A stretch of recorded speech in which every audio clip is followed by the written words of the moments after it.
Hey everyone, it's Caitlin from Really Big Plant. Thank you so much for joining me. Really big plant.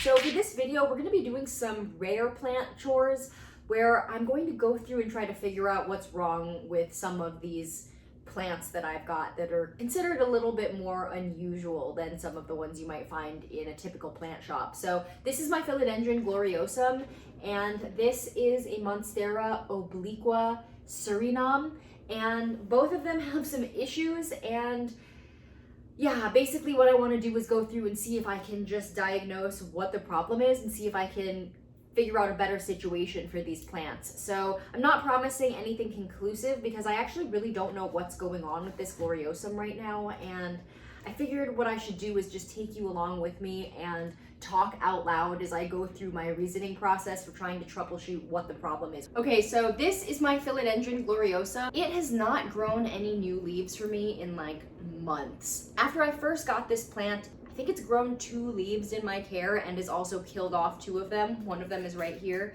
And this plant did have thrips when I first got it, so I lost the original, like one of the beautiful original leaves to thrips. I just ended up cutting off one of the leaves, and then I had to treat this plant. And then after that, I just have been kind of having wishful thinking with this plant because it kind of stopped growing, and I should probably have checked on it before now, but I just have been hoping that something would happen with this. And then I went away for a week and left my plants here, and I think I kind of messed up with this plant a little bit. So what happened was I watered all my plants before I went away. Normally my plants go a week between waterings without getting any water, but I think it might have been kind of hot while I was gone. A lot of my plants were very thirsty by the time I got back, and I went around and just watered them all. And I think I actually overwatered this plant. So normally with my rare plants or with plants that have been having issues or growing extremely slowly,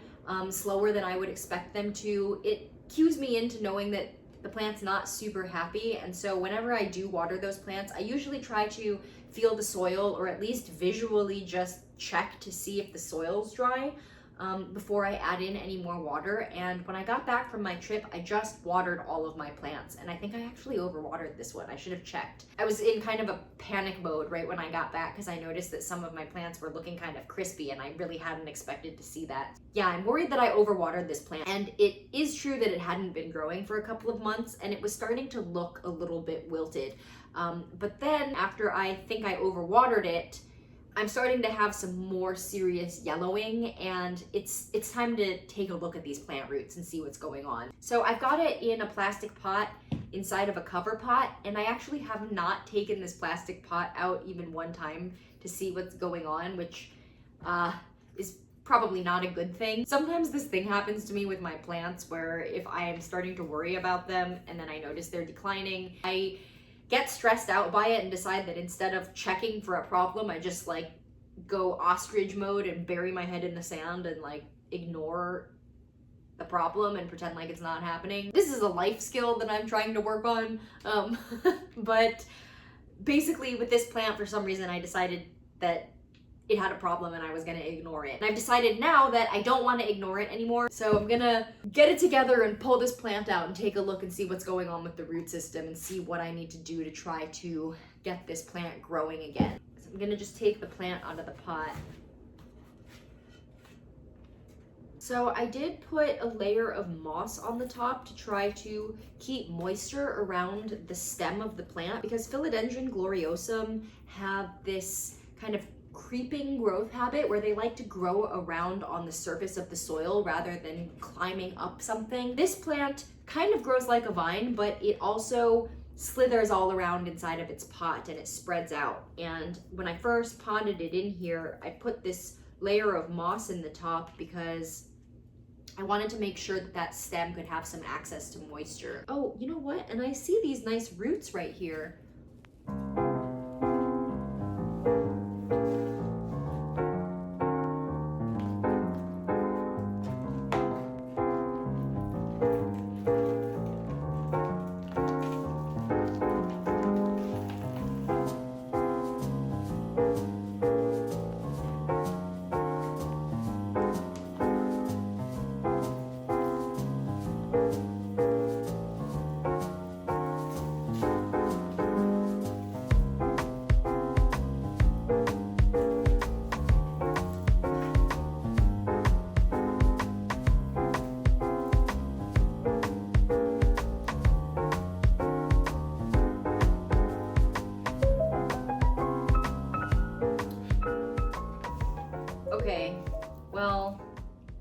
Whoops.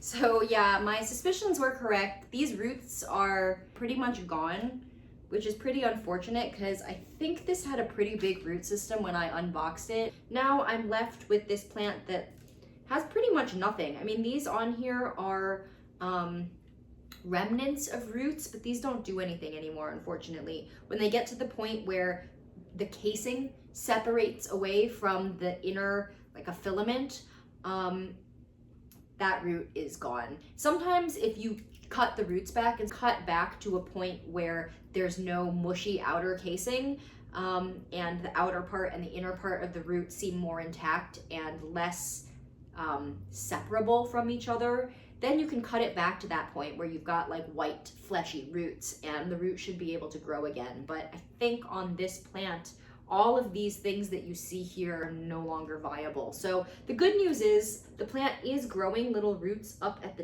top. I'm gonna have to go find a different pot right now. I'm gonna reuse this same substrate because I think it's okay. It smells totally normal to me. So a lot of times if you have a dangerous type of root rot, one that's gonna be like contagious, the soil will smell bad. So I smell my soil as an indicator for if there's problems. Kind of like smelling milk. Like if it smells like there's something wrong with it, there probably is. I'm not saying that you can always smell a problem, but I have a really sensitive nose and I make a habit of using my sense of smell and try to smell things when I can.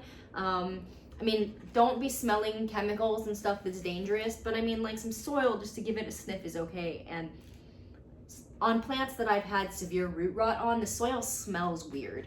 Or like alcoholic, like something rotting in there. But this soil just smells normal. It smells just like the forest, which is a smell that we all like a freshly watered plant. So I'm gonna reuse some of this.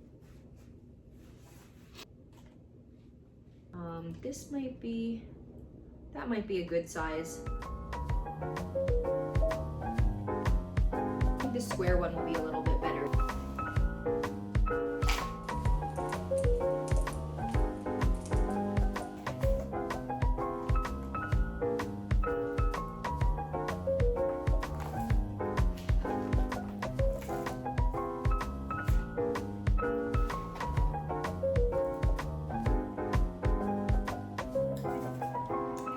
Okay, hopefully that should be a little better. I'm gonna tie this back onto this stick. Okay, so now I'm hoping that when I water this plant, I can water it all the time and not be worried that I'm overwatering it. And now I know it'll be able to root out and I can see where the roots are growing from and watch this thing's progress a little bit better. And now that I repotted it and took it out of that pot and conquered my fear of checking on it for some reason, I think I'll be able to take better care of this plant and hopefully we should have some growth. I don't normally put out like a tarp or paper or something because I don't mind cleaning up. I put this out so I can have a little bit of faster cleanup, but I'm trying to not talk so much and hurry up so that I can film a video this week because this week I've been really busy and haven't had a good opportunity to get a solid chunk of filming time. I'm trying to move quick, but it's hard for me. I like to talk so much.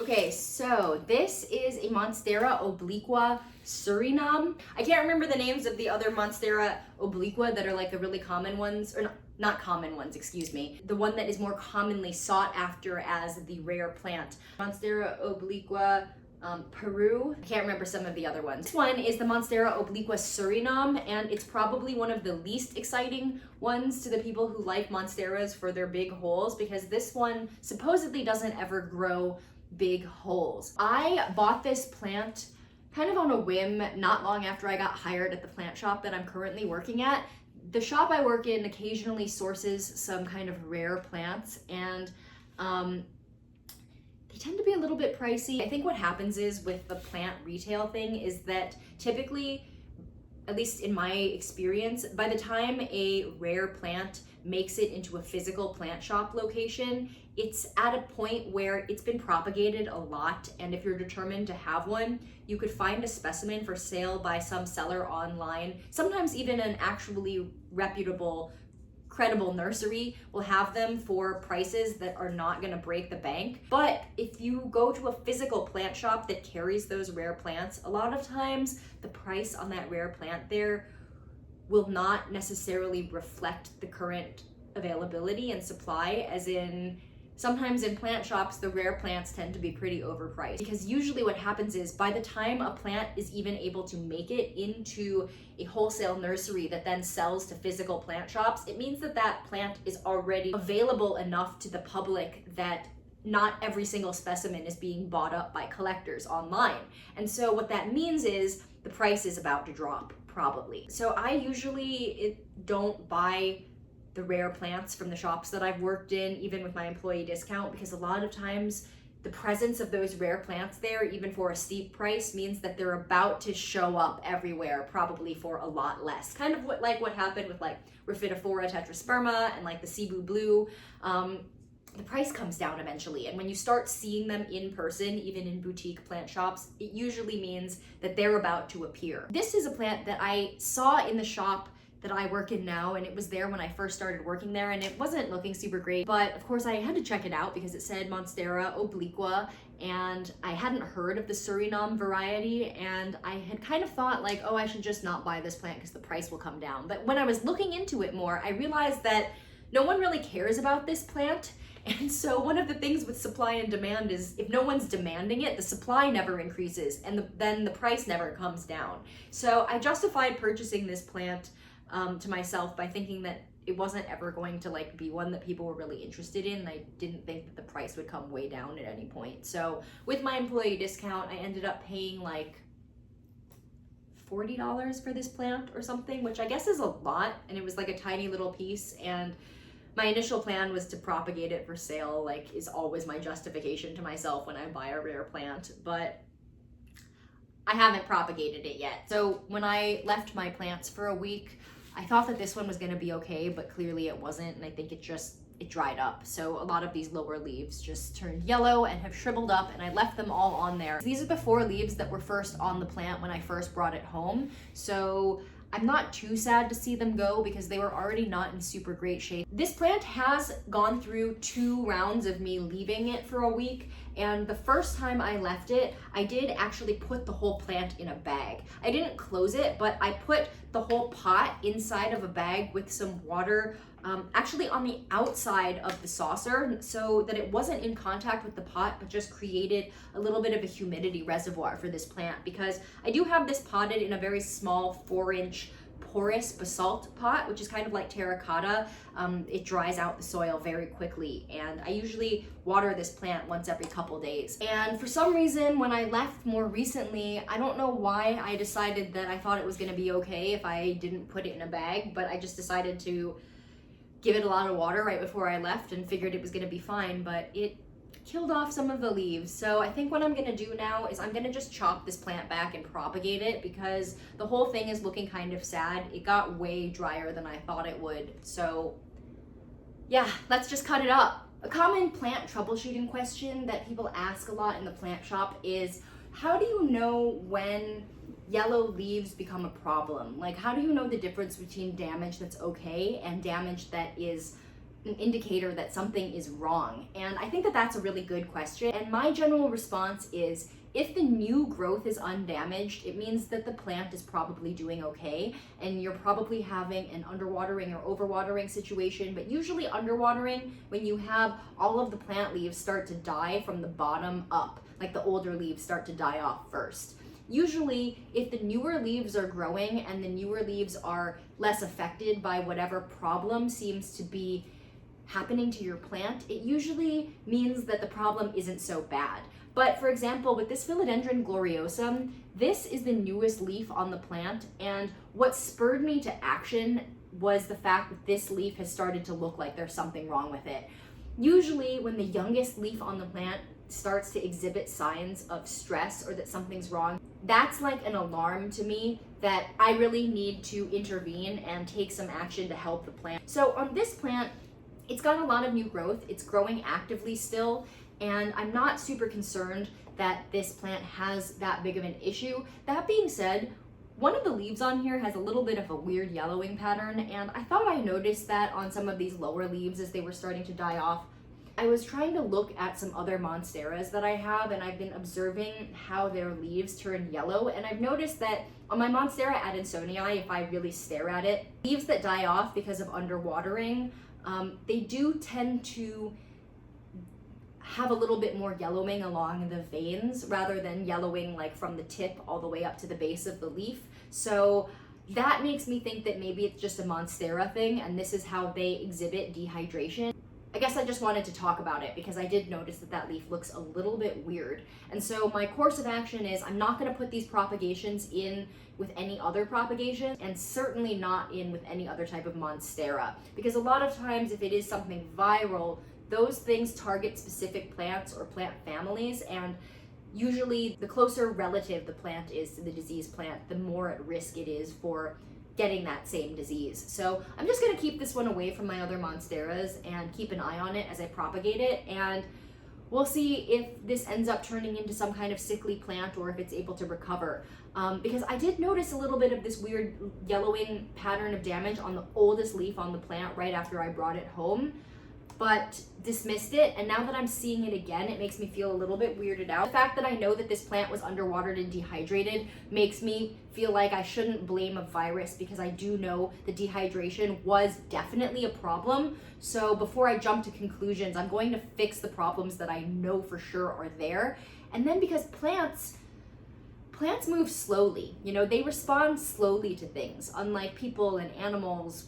Because they exist on a much longer time scale, when you make changes to plants, they don't immediately exhibit a change. So I'm going to keep in mind all of these things that I'm watching on this plant, but if I don't see the plant turn around right away, it doesn't necessarily mean that everything is wrong with it. It just means that it needs a little bit more time. I was talking to somebody about this in the plant shop today who was trying to figure out what was going on with one of her plants, and I was trying to remind her to be patient, because you know, sometimes you can just kind of tell that people are not super patient, and I could tell that she seemed like a little bit of an impatient lady. And what I was really reminding her was that she will make all of the changes that are probably the right thing to do for the plant, but she might not see results for another month or two, and that's just because plants move really slowly. So sometimes if you're trying to troubleshoot on something, my advice is make the changes that you think are the ones you're supposed to make, and then wait like a month before you change anything again. Part of it is to just be patient and try to mentally put yourself into a timeline that's more like a plant's timeline rather than a person's timeline. You know, we're pretty impatient as people. We like to see change happen as soon as we try to enact it, and if we don't, we can feel discouraged. But with plants, they move so slowly. The language they speak is so slow that you got to just be patient with them and give them some time to recover when you're trying to rehab them. So anyway, let's go through and just chop this plant up. So I just washed off my scissors, and I've got my ground cinnamon over here. So normally when I propagate plants, I use rooting hormone, but for some reason I misplaced my little bottle of the rooting hormone, and I do have some cinnamon, so I'm gonna use this instead. So whenever you do propagate a plant, you wanna try to water it, if possible, the day before you propagate it or 2 days before, so that the plant is thoroughly hydrated before you cut it up. That way it gives the cuttings the best possible chance of survival while they try to root out and use all of the energy that they've got left in their little cutting to grow the parts they need to turn into a new plant.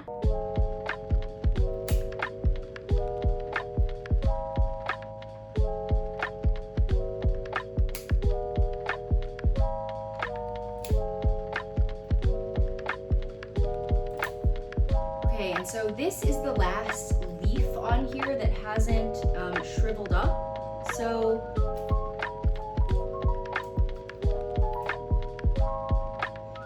what I'm going to do is I'm going to cut this all the way back down to the first node, and all of these pieces of stem that don't have a leaf on them, I'm still going to try to propagate it. So I'm going to cut this last leaf.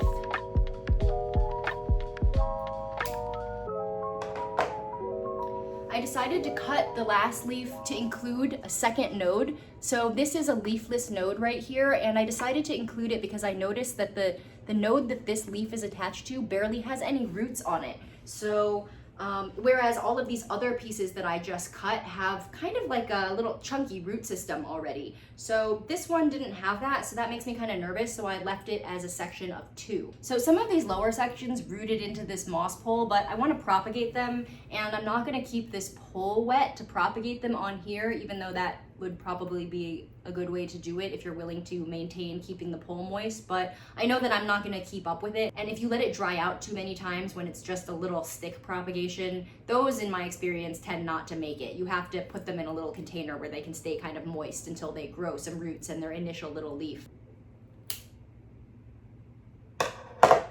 Okay, so this is a really little node right here. I could have cut one more probably, or maybe even 2 more pieces, but I decided to leave a bit of a chunk on here, so we'll see what happens with that, because I know this has a big root system inside the pot. This little bit here should grow a new leaf from right around here, hopefully sometime soon. And just cut these nodes up. Okay, so I've got 8 pieces of this plant now, and I'm gonna just put a little cinnamon. I accidentally just dumped out so much cinnamon, oops. My bad. Okay, well, so now what I'm gonna do is just take these fresh cut pieces and dip them in here.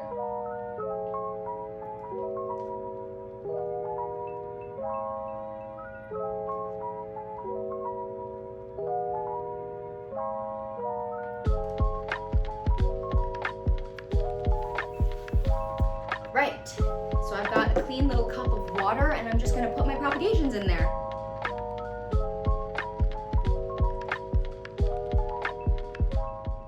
Okay, and then for the little wet sticks, the leafless node propagations, I've got this little pot here, and I'm just gonna take some of the soil from my gloriosum. Then I'm gonna take this cinnamon, because I have some, and I'm gonna sprinkle it all on here. This is not something you have to do, but this is just because I spilled so much cinnamon on the table that I might as well use this. I'm gonna just put this on the surface. And then I'm gonna just take these little cuttings and nestle them on the top of here.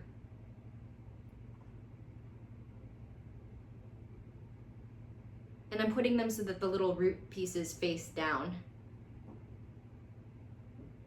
All right, and then the way I'm going to keep this is I have this little plastic cup thing, and I'm just gonna keep it over these propagations until I start to see some action on them. So there you have it. So there's my obliqua now. I'm really glad that I took care of this because I was feeling sad seeing those yellow leaves on there, but now hopefully I'll be able to propagate this into a much fuller plant as long as there's nothing wrong with it. And I feel really relieved about the gloriosum. Thank you for indulging me and helping me stay accountable to doing the things that I should do with my plant collection, because doing stuff like this is definitely easier because of you guys, like knowing that you guys are out there and are supportive and are sending my plants good vibes and are sending me good thoughts and don't think too badly of me for doing stuff like this. You know, it really makes it easier. So thank you so much. I really appreciate you. I think that this plant community is so wonderful. I don't know what I would do without plant people and without the plant world. I really hope that you guys enjoyed this video. I hope this was helpful for you if you're trying to rehab some plants. I know that I didn't come to anything super conclusive. I hope that there might be some insights here that you gained. And if not, thank you so much for watching this video anyway and for hanging out with me. And yeah, I really hope that you enjoyed watching this. I hope that you're having a fantastic week, and I hope that your plants are bringing you joy, and I hope to catch you in the next one. Bye.